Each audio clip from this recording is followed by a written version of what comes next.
Consider a drop of rain water having mass 1 gram falling from a height of 1 kilometer.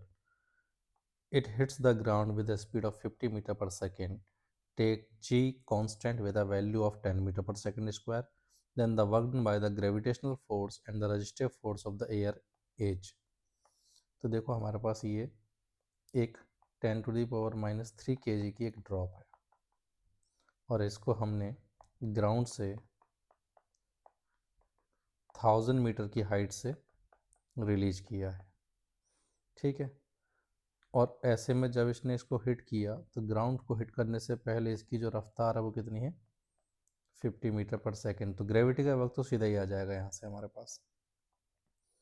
Work done by कितना, gravity कितना हो जाएगा, force का magnitude, displacement का magnitude और दोनों के बीच का कॉस थीटा से mg कितना हो गया हमारे पास 10⁻⁻² न्यूटन। मास को मैंने जी से मल्टीपल कर दिया।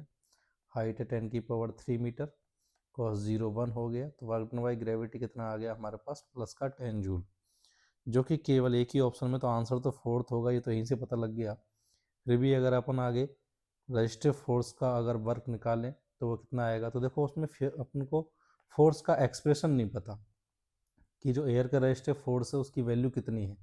तो ऐसे में F.ds वाली अप्रोच तो हमारे पास जो है वो काम नहीं करेगी। क्यों नहीं करेगी, क्योंकि अपन को F का वेरिएशन ही नहीं पता किस तरीके से हो रहा है।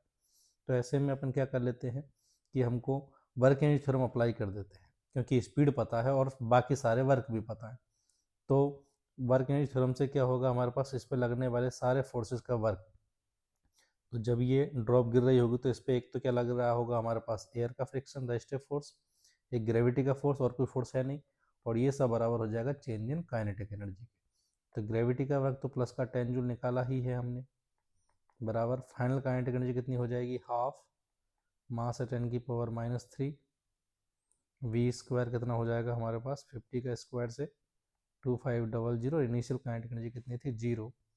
तो यहाँ से 10 plus work done by resistive force, ये आ गया हमारे पास कितना, 2.5/2 या बोल दो 1.25। तो यहाँ से work done by resistive force आ गया 1.25 माइनस 10, और ये वैल्यू आ रही है माइनस का 8.75 जूल। तो यही आनी चाहिए थी हमारे पास। तो उम्मीद है सबको समझ में आ गया होगा।